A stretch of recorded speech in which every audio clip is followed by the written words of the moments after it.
This episode is brought to you by my friend Rebecca Walser, a financial expert who can help you protect your wealth. Book your free call with her team by going to friendofdinesh.com. That's friendofdinesh.com. Coming up, Trump is going scorched earth on DeSantis, and I'll evaluate the effectiveness or ineffectiveness of that strategy. I'll review the Disney lawsuit against DeSantis and argue this is a fight DeSantis should relish. I'll reveal how Vivek Ramaswamy played a key role in getting Don Lemon sliced and diced at CNN. And I'll answer a simple question posed by a student to me at a recent talk. What is conservatism? Hey, if you're listening on Apple, Google, or Spotify, or watching on Rumble, please hit the subscribe button. This is the Dinesh D'Souza Show.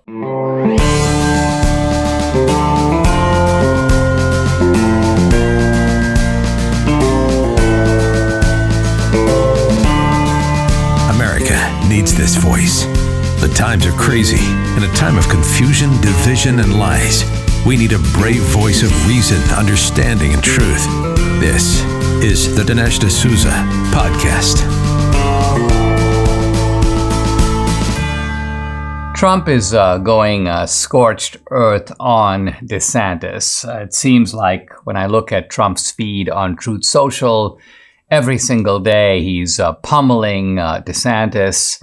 And in fact, Debbie and I were watching Trump's most recent ad that he's put out, an ad that actually, in some ways, makes you laugh. It makes you laugh because it's so Trumpian and it's so over the top.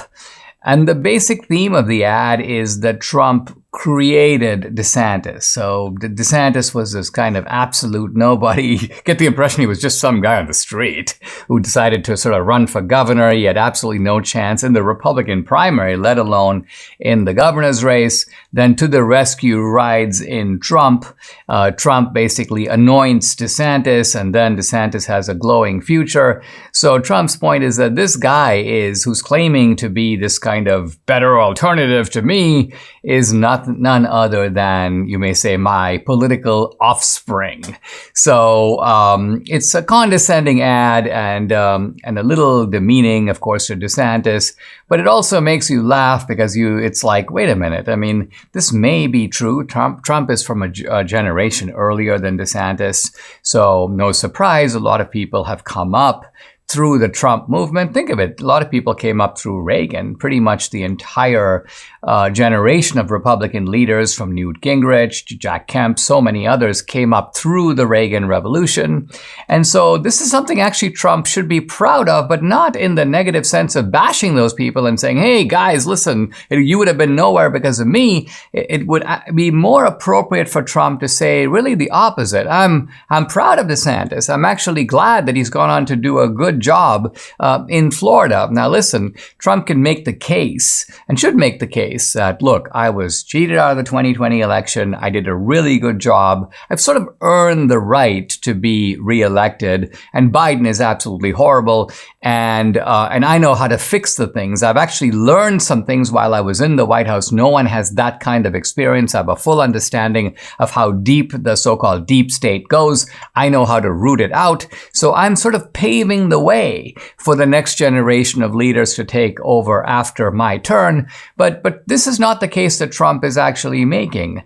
So for this reason, I think that this attack on DeSantis, or this wave of attacks on DeSantis, is not really working. Now, there are Trumpsters, and of course, I had Caroline Levitt on the show. She's representing the Trump back, and she was like, hey, listen, it is working. Trump is decisively leading DeSantis in the Republican fold. And moreover, that lead has widened. And while I agree that's true, I think that first of all, Trump would be leading DeSantis anyway. And second of all, the lead has widened, I think, in part because of the Trump arrest, because of the Trump indictment. People feel a sense of sympathy, a sense of outrage, and they feel like, well, okay, if you're going to do that, you're so obsessed with Trump, our support for Trump is going to be stronger than ever. I see, for example, in a guy like Cernovich, a kind of hardening of his support. And he was someone who was on the verge of defecting to DeSantis, but he has pivoted right back into the Trump column. Well, I think one of the things that one of the unfortunate effects of this kind of burning of DeSantis is DeSantis at some point is going to have to reciprocate, attack back. I don't think he's the type of guy who's just going to sort of take it.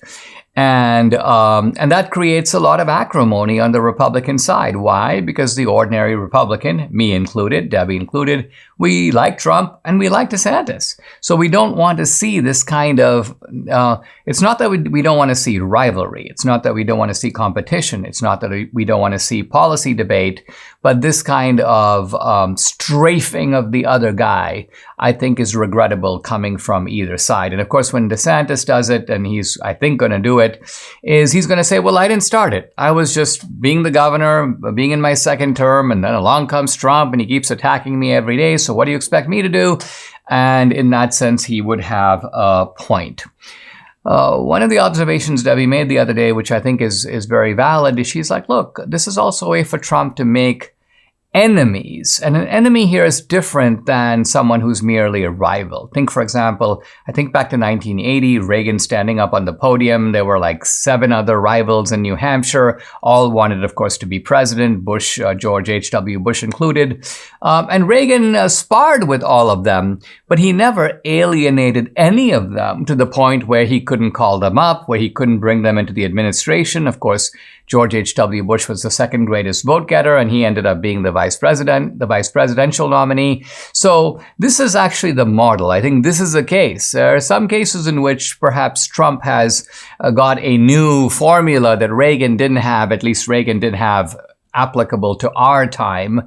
But there are some things that Trump can also learn from Reagan, and this, I think, is one of them.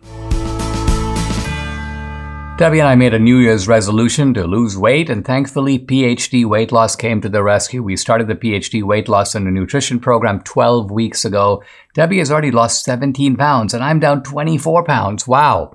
The program is based on science and nutrition, no injections, no pills, no long hours in the gym, no severe calorie restriction, just good, sound, scientifically proven nutrition. It's so simple. They make it easy by providing 80% of your food at no additional cost. They tell you when and what to eat. And guess what? You can do this without ever being hungry. The founder, Dr. Ashley Lucas, has her PhD in chronic disease and sports nutrition. She's a registered dietitian. She helps people lose weight and, most important, maintain that weight loss for life. If you're ready to take the step of losing weight like Debbie and I have, call PhD Weight Loss and Nutrition at 864-644-1900 or find them online at myphdweightloss.com. The number to call today is 864-644-1900.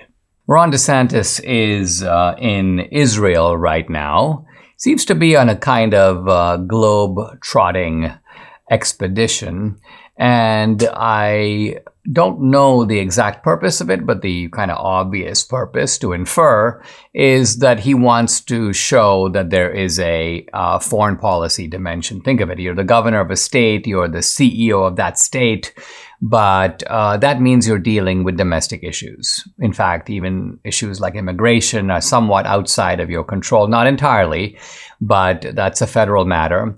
And moreover, all of foreign policy is a national, not a state issue, and the president is the commander-in-chief. So DeSantis, I think, doesn't want to go into the campaign with the, have you ever been to Israel? No, I haven't. Have you ever been to Poland? No, I haven't. So I think he wants to show, I've been to these places, and moreover, I've met with the leaders of those countries. I've been able to see for myself what's going on. I'm developing a broader horizon than merely the state of Florida. So this seems to be the purpose of it. Meanwhile, in Florida, the Disney Corporation has filed a lawsuit against DeSantis and also against the new state oversight board, claiming that the state of Florida is engaging in targeted retaliation against Disney. Now, let's look at what the nature of this lawsuit is. The lawsuit basically says that the government is punishing Disney for expressing an unpopular political viewpoint, and this violates Disney's constitutional rights. Now, right there, you have to stop and ask, wait a minute, are you saying Mickey Mouse has constitutional rights? What? But yes, corporations do have some rights. Now, corporations don't have the same rights that you or I have. We're citizens of the country. Disney is not a citizen in that sense, so it can't claim the same degree of constitutional protection as you and I could. At the same time, corporations can enter into contracts, and those contracts are entitled to due process of law. Disney also has free speech rights. Corporations have free speech rights. They're able to express what they think as a corporate entity. So this is the essence of Disney's contract. They're saying that in reliance of these contracts that we made with the state of Florida, and inconsistent with our right to free speech, we have been taking certain political positions. Now let's back up so we can understand the background here. Basically, this all started with the state of Florida passing this Parental Rights in Education Act. This was in March of 2022. And the basic idea was very simple. We don't want this perverted sexual indoctrination of our children. We're going to stop it. And so at a very young age, you can't do it at all. And at an older age, you can do it. You can engage in sex education, but it has to be under parental observation. Parents have certain rights. They can complain. They can protest. And if they protest, a certain process has to be followed. So age-appropriate sex education is really what the bill is all about. I think it's an eminently sensible bill. Now, of course, the left screams and goes, this is a don't say gay bill, and oh, this is a bill that is preventing sex education altogether. None of that is really the case. Nevertheless, the Disney Corporation, after first staying out of it, and by the way, Disney in the past also kind of stayed out of this kind of content. Disney would not show gays in their movies. There was some discussion years ago about whether Disney was dropping, or some of the activists at Disney were putting subliminal sexual messages into Disney films, but they certainly weren't doing it overtly. But here what you have, and I think this is probably the result of a kind of employee pressure at Disney. Disney, by the way, is absolutely full of gays and bisexuals and transsexuals and who knows what else. But in any event, these guys obviously put pressure on the company, and the company came out vehemently against this Florida bill. And basically, this got into a political fight with Ron DeSantis and the Republicans who control the legislature. So it's a matter of, hey, listen, you can come out against us, but we can come out against you. Now, it's not clear to me that this kind of a political fight, think of it, a powerful corporation takes on the political establishment of a state that it happens to be in, and the state retaliates by saying, all right, well, we have an oversight board, but you know what? We can take over that oversight board by law. I don't see anything unconstitutional about that. The state of Florida is not interfering with Disney's right to speak. Disney can speak all it wants. It can continue speaking. It could actually make all its films about gay characters if it wants. In fact, it has been doing that. There's been more kind of explicit gay imagery in Disney's 2022 film Lightyear. There was a sort of same-sex kiss in that film. And so Disney is going all out. So where are its free speech rights being violated? I really don't see it. Now, Disney may have a little bit of a stronger case with regard to contracts, but again, contracts aren't eternal. Contracts can be made surreptitiously or not following due process. The state of Florida has the ability to void certain types of contracts, contracts with the state based on new legislative measures that revise the earlier contracts. So all of this is a little bit murky, and it's going to go to court, and we're going to see where it goes. But I think it shows a combativeness on the part of Disney. Disney could back down and basically make peace or try to make peace with the state of Florida. They've decided to up the ante, and guess what? It's very much in Ron DeSantis' interest, I think, to continue this fight, to intensify the fight. The more that he can show that he can bring this kind of woke corporation that's become a sicko entity, spreading disgusting values just not only in America, but to some degree all over the world. If Ron DeSantis shows that he can bring Disney, this kind of new perverted Mickey Mouse, to its knees, I think it will do him a lot of political good, particularly as he seeks the Republican nomination in 2024. Do you suffer from aches and pains? Here's the remedy. Debbie and I started taking Relief Factor a couple of years ago. The difference we've seen in our joints, nothing short of amazing. Aches and pains are totally gone thanks to this 100% drug-free solution called Relief Factor. How does it work? Relief Factor supports your body's fight against inflammation. That's the source of aches and pains. The vast majority of people who try Relief Factor become regular customers. They keep ordering more. Why? Because it works for them. Debbie's a true believer. She can now do the exercises that for a long time she wasn't able to do. So Relief Factor has been a real game changer for her, her aunt, other members of her family, Mike here in the studio, and for many other people. You too can benefit. Try it for yourself. Order the 3-week quick start for the discounted price of just $19.95. Go to relieffactor.com or call 800-4-RELIEF to find out more about this offer. The number again, 800-4-RELIEF, or go to relieffactor.com. Feel the difference. A new whistleblower appeared before the Republican Congress yesterday and offered some startling evidence and made some startling accusations.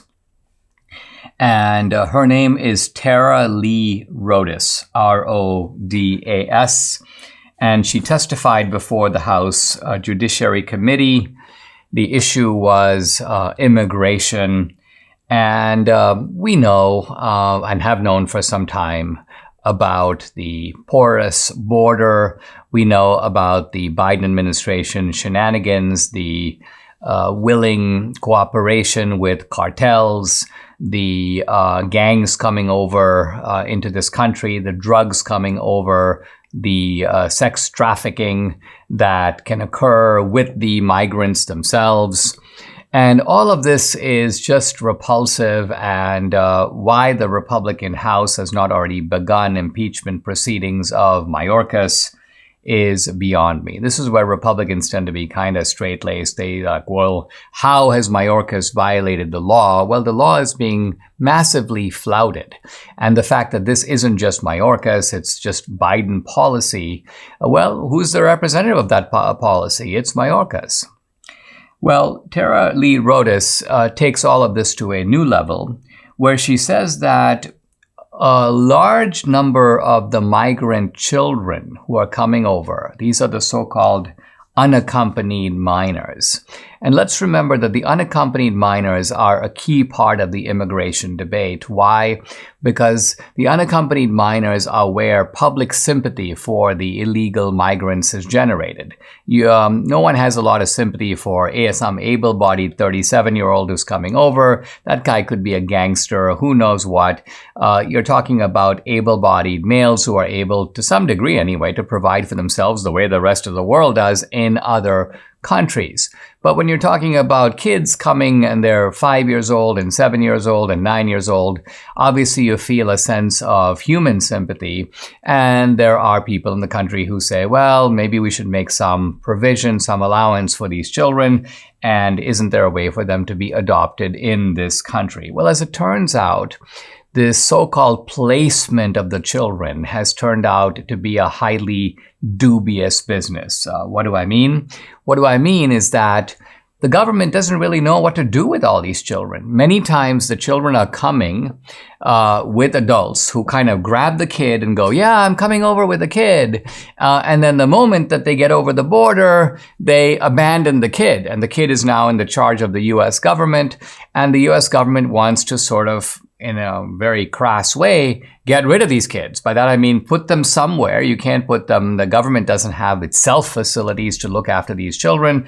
And so what they do is they work with these foster care agencies and so on. But here's the bad news, and here's what Tara Lee Rodas is divulging.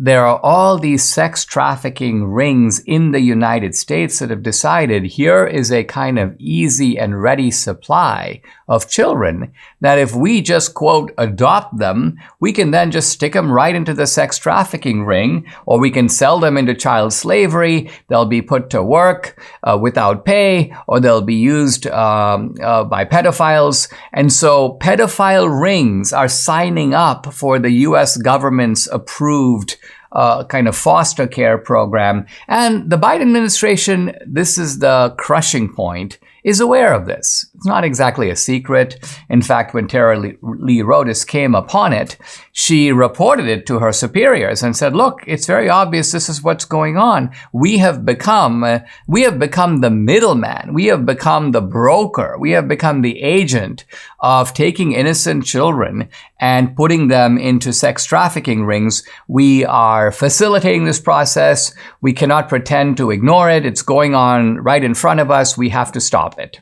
And guess what? Far from stopping it, her superiors in the Biden regime decided, we're going to try to stop her. We're going to stop Tara Lee Rodas from blowing the whistle. And this is when she decided, I can't do this. I've got to become a whistleblower. I've got to speak out against this kind of a madness. So this gives you a window into how depraved and wicked these people are. Again, I'm not saying that the Mayorkas and the Biden regime is doing the sex trafficking, but I'm saying they're knowledgeable about it. And they know that the only reason it can occur is because they are themselves facilitating and in fact have accelerated these kids coming across the border. The kids are being used as a kind of shield, if you will, by adults who need to get over the border themselves. And then the kids become pawns in that kind of a game. And then they are sacrificed, if you will, at the altar of these pedophiles or at the altar of the sex trafficking operation. It's all sick. It's all deeply depraved. I'm really glad that it's now coming out. But again, the question I have, and this is a question we have with all these hearings, is so what now? Because it seems like the media doesn't cover these kinds of things. They're like, well, you know what? I guess that's the price you pay for the Democrats' political objectives with the border. And hey, what are we going to do with these kids if not stick them in these? So I think that a country that does this kind of thing knowingly is forfeiting its moral authority, not just in the world, but also before its own citizens. It changes the relationship between citizens and their government. And at some level, the sheer speechless or sputtering outrage that we feel can't just be, it's directed against the Biden regime, yes, but to some degree, it's also putting the country, both nationally and internationally, in a very bad light. Inflation has consequences. As the Fed raises interest rates to combat out-of-control government spending, long-term bonds have diminished in value, crippling banks. Depositors are holding their breath. Investors are bailing on bank stocks. Diversification of your money, of your portfolio, has never been more important. The recent surge in gold prices shows why gold has historically been a great hedge against the stock market and against inflation. The only company I trust to help you diversify into gold is Birch Gold Group. I buy my gold from Birch Gold because I want a safety net for my family. You can do the same. Get started by texting Dinesh to 989898. Birch Gold will help you convert an existing IRA or 401k that's tied to a volatile market into an IRA in physical precious metals, gold and silver. And the best part, it's tax sheltered. Text Dinesh to 989898 to claim your free information kit on gold today. With an A+ rating with the Better Business Bureau, thousands of happy customers, Birch Gold is who Debbie and I trust to protect our future and yours. So go ahead, text Dinesh to 989898 today. I want to talk about a lively and quite interesting exchange that occurred on CNN between Don Lemon and Vivek Ramaswamy. Vivek Ramaswamy, who was on this podcast, a couple of weeks ago. And Vivek is this young Indian-American guy running for president. And CNN invited him to come on.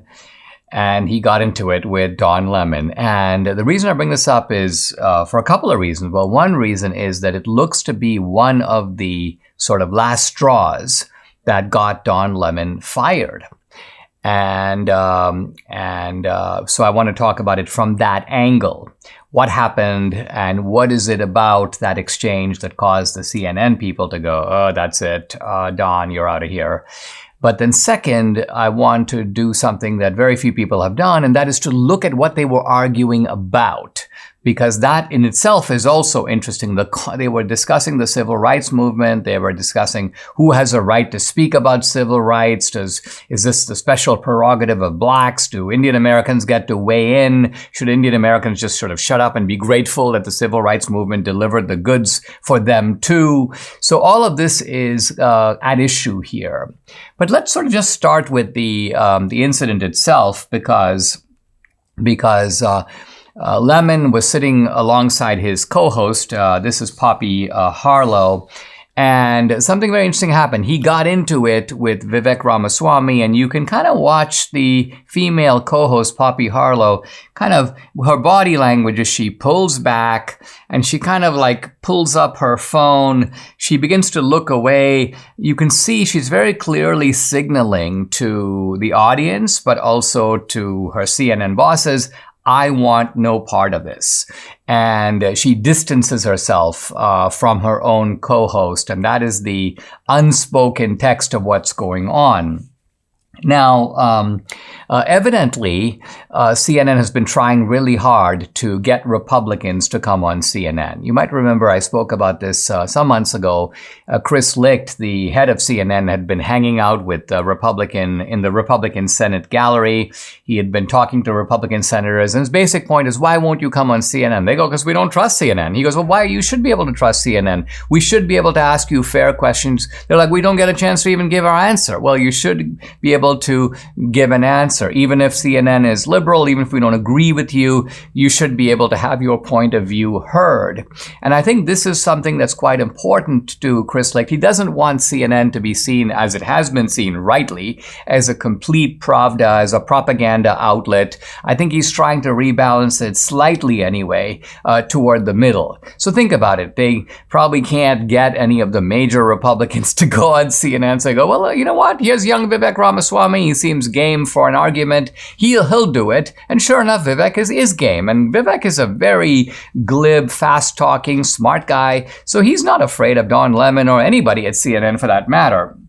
And so Vivek goes on, and yet they kind of diss Vivek. They interrupt him. Don Lemon keeps lecturing him as if to say, you have no right to speak on this topic. And Vivek holds his ground, by the way. But I think you could see from Poppy Harlow's reaction, she was kind of recoiling at the way that Don Lemon was badgering Ramaswamy. And apparently he was also kind of rude to Poppy Harlow. At the end of the exchange, she wants to kind of move on, and he kind of turns to her and sort of snaps at her. So evidently all of this body language, plus the rude behavior to Ramaswamy. And then, of course, Don Lemon is known to be kind of rude to his co-workers, and there have been a lot of complaints made against him by a number of female staffers at CNN. Evidently all of this came to a head, and CNN decided enough is enough, and they rather unceremoniously gave Lemon the boot. Now, after they gave Lemon the boot, Ro Khanna, who's an Indian American congressman from California, I believe, he goes, Don Lemon was right. As an Indian American, I was profoundly embarrassed by Vivek lecturing a black man about black history. The truth is that the black civil rights movement paved the way for the 1965 Immigration Act so that Vivek's family or mine could come to America. We owe the blah, blah, blah, blah, blah. But of course, this is true as far as it goes, but it misses what they were arguing about. Vivek wasn't arguing about whether or not other minorities or immigrants owe a debt to the civil rights movement. The real issue was Vivek was basically saying, hey, listen, the civil rights movement came about in part because blacks were in a position to defend themselves. And so the NRA, which has fought through the decades for the rights of people, for Americans, including black Americans, to own guns, that is an untold chapter of the history of the civil rights movement. And Don Lemon was like, that's nonsense. That's not really true. So when we come back in the next segment, I will discuss whether it is true, and also whether there are things that Vivek could have said to strengthen his argument that he didn't, in fact, say. Debbie and I started eating better this year and have lost weight, but foods we can't seem to get enough of, and it's a requirement, are veggies and fiber. Now, what better way to get all your fruits and veggies plus fiber than with Balance of Nature? Balance of Nature Fiber and Spice is a proprietary blend of 12 spices for digestive health. The intense flavors and deep colors of spices are the most condensed whole food source of phytonutrition available. It's recommended to be paired with their star product, fruits and veggies in a capsule. So easy. Select a whole health system for the best price. Start your journey to better health right now. Take advantage of Balance of Nature's great offer, $25 off plus free fiber and spice with your first preferred order of fruits and veggies when you use discount code AMERICA. The offer can end at any time, so act now. Call 800-246-8751. That's 800-246-8751, or go to balanceofnature.com. Use discount code AMERICA. I'm continuing my discussion of Don Lemon and Vivek Ramaswamy. And here's Don Lemon to Ramaswamy. When you have black skin and you live in this country, then you can disagree with me. What? Don Lemon is implying that only blacks can discuss civil rights. And this, of course, is rank nonsense.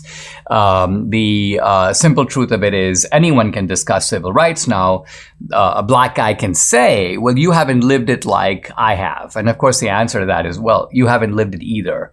Did Don Lemon live under slavery? Did he live under segregation? Not at all. So then Don Lemon could come back and say, well, yeah, but my grandfather did and his ancestors did. And so through family lore, I have heard more about it and it's a little more personal for me. And all of that is fair enough, but it still doesn't disqualify other people from participating in the debate. Maybe what Don Lemon means is that I can speak with greater personal emotion about this.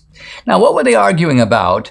Vivek Ramaswamy was making a point, and it is a valid point, although a limited point, that in the decades immediately following slavery, when the Democratic Party in the South unleashed a campaign of terror against blacks, the Ku Klux Klan was part of that, and it was suppressing the black vote, it was terrorizing blacks into silence and submission, and you'd have these robed Klansmen and gangsters who'd show up at the cabins and huts of black guys and try to grab them, rob them, lynch them, terrorize them.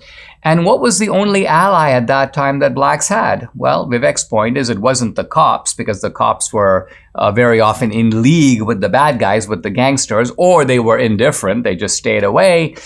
The only ally that a black guy had in those circumstances was his trusty rifle. Now, this is a point that black civil rights leaders have made in the past, and Vivek is right about this. But I think what Vivek didn't say, that I wish he had gone on to say, is that, hey, Don, you belong to a party, the Democratic Party, that perpetrated the most heinous crimes against blacks. Who do you think held the vast, vast majority of the slaves in captivity? It was Democrats. Who do you think founded the Ku Klux Klan? It was Democrats. Who do you think conducted those campaigns of terror and lynching? It was Democrats. So at the very least, you should acknowledge if you're claiming that your ancestors were victims, you should also claim that the party you now support was the victimizer.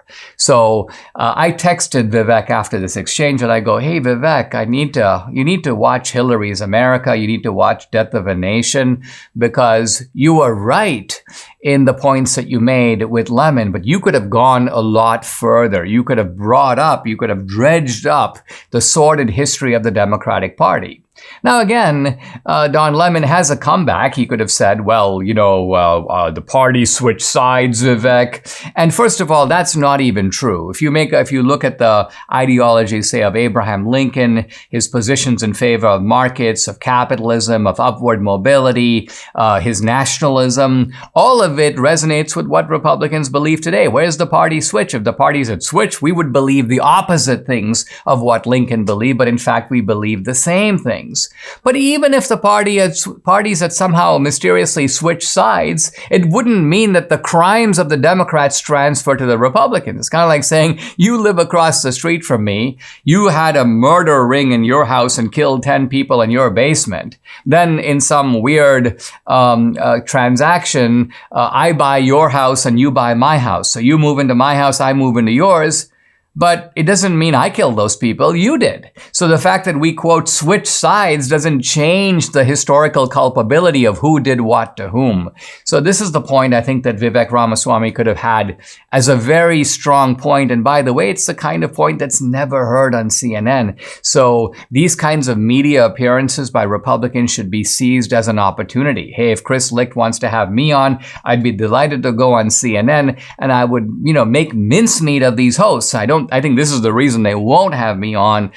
They used to have me on in the old, more balanced CNN days when I'd get on, and I've been on with Don Lemon. I've been on with so many other of the CNN hosts. But since CNN pivoted left, and now they're, drifting slightly back to the center, but they're still very much on the far left. Hey, listen, Don Lemon may be gone, and, Chris Cuomo's gone, Brian Stelter's gone. So CNN has been, you may say, draining the swamp, but it's still full of swamp creatures. I mean, Poppy Harlow is a swamp creature, Jake Tapper, all of them really, almost without exception. They have one or two token Republicans, but these are never Trump types, Rick Santorum types, Republicans who sometimes have some decent things to say, but are sort of unreliable on key issues that Republicans care deeply about. So kudos to Vivek Ramaswamy for going on CNN. Kudos for helping to end Don Lemon's career. That alone is quite an accomplishment. Here's a game changer for your sleeping habits. Mike Lindell and MyPillow have launched My Mattress Topper 2.0. The new 3-inch MyPillow mattress topper is made up of 3 unique layers. Layer 1, MyPillow patented foam, which provides superior support and durability. Layer 2, transitional foam, which provides optimal comfort, evenly distributes body weight, and helps relieve pressure points. And layer 3, the cover, made from a special material to keep your body temperature regulated through the night. This MyPillow mattress topper is washable and dryable. It's made in the USA, comes with a 10-year warranty, a 60-day money-back guarantee. The incredible 3-inch mattress topper is as low as $219.59 with promo code Dinesh. So call 800-876-0227. Again, the number 800-876-0227, or go to mypillow.com. Make sure to use the promo code DINESH Dinesh. I recently gave a talk at the University of Texas in San Antonio. It was the first campus talk I've done in, about 2.5 years, I guess, really since before COVID. What happened is right after COVID, the campuses have been kind of immobilized, demobilized. A lot of them went to online classes. So some of them have gotten back into normal operations, but still the idea of bringing in speakers from the outside, it's only now kind of starting up. And of course, I have the daily podcast. Debbie keeps reminding me, campus lectures are typically in the middle of the week. Whereas when I speak to Republican clubs, Reagan dinners, Lincoln dinners, those tend to be on the weekend. It's a little easier for me to pull that off. A little harder for me on a Tuesday or Wednesday to march off to a campus. So in any event, I did do this talk. It was sponsored by the Turning Point chapter at UT San Antonio. We had a nice crowd, actually an interesting mix, mostly students, but also a mix of people from the community. And there was a fairly heavy police presence. I think the police had, the campus police had checked out Turning Point events on other campuses. And I think some of those have gotten kind of raucous. I was kind of ready for anything. But as it turned out, it was, people were, I'd call them Texas well-behaved. You had leftists there and they asked questions, but they asked questions respectfully. The only time one guy got kind of shouted down, but not shouted down, but like shouted at by people in the audience was he had like a list of questions and he wasn't like letting up. And it was like, come on, you've had your chance, let somebody else talk. Well, one of the questions that was asked to me by someone on the left, but they were genuinely asking. This is, when people ask questions, sometimes they just ask to show me up. Like, Dinesh, I know more than you. Let me expose you as a charlatan. And that doesn't really work, but they try that. But in this case, the student simply asked, what is conservatism? I think it was a black kid who asked. And just what is conservatism? And I want to kind of share my answer because it's kind of worth thinking about. We get caught up in day-to-day issues and we don't step back. And what does conservatism mean and what does it mean today? And I answered it in two ways to say, look, there is a kind of classic or traditional definition of conservatism. I'm going to give you that. And then there's a sort of modern American definition. I'm going to give you that. So the classic definition of conservatism is just this: to conserve. But to conserve means that over the long space of history, a long period of time, many things have been tried. And some have worked and some have failed. So the wisdom of conservatism is, let's look to the long example of the past, not just what happened yesterday or even 10 years ago or even 100 years ago. Let's look back deep within the resources of our civilization or even humanity and look at time-tested ways of doing things that are successful and conserve that. So conservatism is past-oriented, but it's not based upon something happened before, so let's do it again. It's also not based upon something is a tradition, so that automatically makes it good. There obviously have been traditions of slavery, of anti-Semitism. There are bad traditions we have no intention of retaining. But look at the past as a tried and true measure of what does work and what doesn't, and learn from it. That's the conservative insight. Think of the progressive idea is let's base our strategy on the future. Wait, the future hasn't even occurred. So you can come up with a blueprint, you can come up with a utopia, you can come up with a dream, but how do you know if that dream's going to work? How do you know if you can convert it successfully into reality? How do you know if it's congruent with human nature? So classic conservatism values the past more than, you may say, the quote, lessons of the future, because there are no lessons of the future. The future hasn't occurred yet. Now, in America, conservatism means something a little bit more concrete. We had a revolution, the American Revolution, and conservatism in the modern American sense means conserving not just the past, any past, but specifically the principles of the American Revolution. And what are those? Well, they have to do with separation of powers, the Republican form of government, which is accountability in the end to the people, representative democracy, the appreciation and implementation of a written constitution, checks and balances. I mean, one of the biggest problems in our society today is checks and balances have sort of broken down. Judges are supposed to be a check on prosecutors. In the case of January 6 defendants, they're not. The media is supposed to be a check on the legislative and the executive branch, and many times they're not. So individual rights, our rights in the Bill of Rights clearly specified. They're rights against the state, their rights against the government. Congress shall not do this and Congress shall not do that. And our rights to conscience and free speech and equal treatment under the law. So this is the complex organism of government, which has over 200 years, again, proven itself to be successful, to be in conformity with human nature, to bring out the best in people. This is what, at a time when these principles are gravely endangered, in which this constitutional arrangement is being just chucked aside by the left and by the Democrats, this is what we are now trying to conserve. I'm continuing and might conclude today my discussion of the supposed historical crimes of religion. Then I will turn to the actual crimes, the vastly greater crimes of atheism. But I've talked about the Crusades, I've talked about the Inquisition, I've talked about the Salem witch trials. Let's talk now about the 30 Years' War, a very bloody conflict that rent much of Europe, caused a lot of deaths, a lot of destruction. Now, this was a conflict that involved the Holy Roman Empire and also the Protestant states in Germany. It lasted, no surprise, 30 years, 1618 to 1648. Now, here's the point. Religious motives were initially present in the war. It was a kind of a Catholic-Protestant conflict, but those motives quickly gave way to ethnic motives and also to power struggles between countries that were jostling for influence. The emerging states, nation states of Europe are getting more powerful. Each one wanted to be top dog. So look at the actions of Catholic France. Catholic France initially was on the Catholic side, but then they began to worry as the Catholics were winning that the Holy Roman Empire was becoming too powerful. And so France switched sides, and under the influence of Cardinal Richelieu, the French began to back the Protestant states now to weaken the Holy Roman Empire. So this is a classic example of how you can't make this a simple religious fight. There was a lot of Machiavellian realpolitik involved.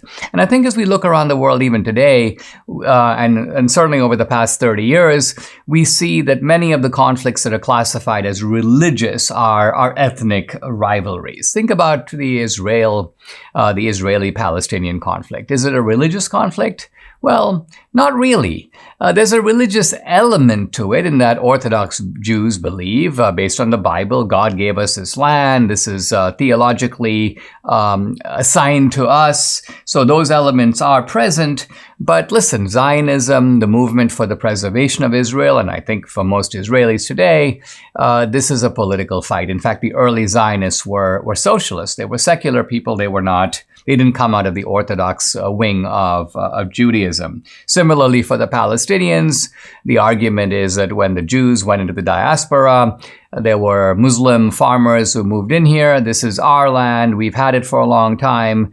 And it was seized by force after 1948. So you can see here both sides, really the predominant wings on both the Israeli side and the Palestinian side are secular.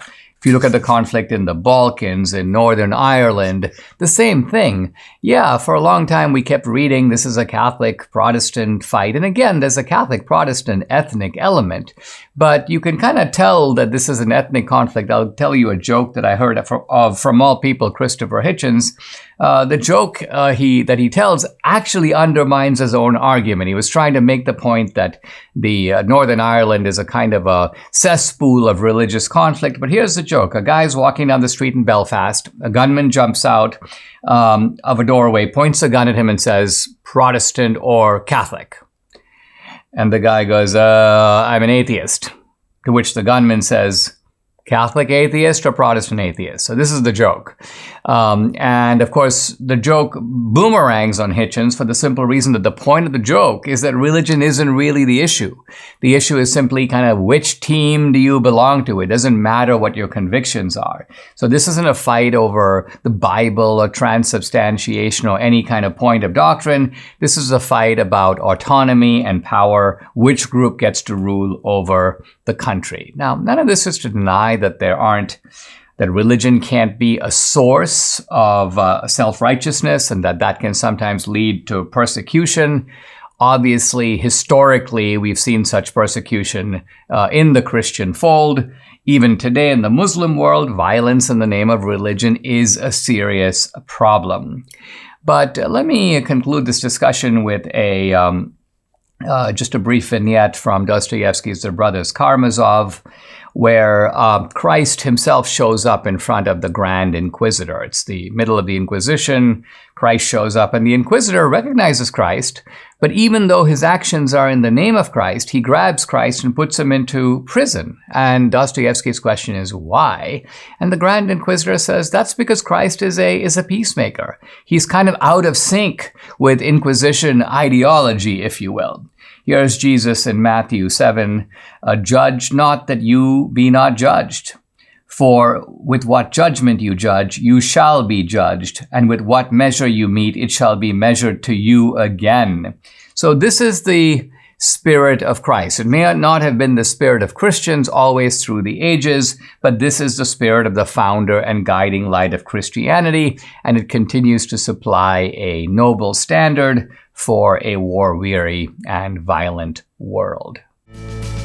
Subscribe to the Dinesh D'Souza podcast on Apple, Google, and Spotify, or watch on Rumble, YouTube, and SalemNow.com.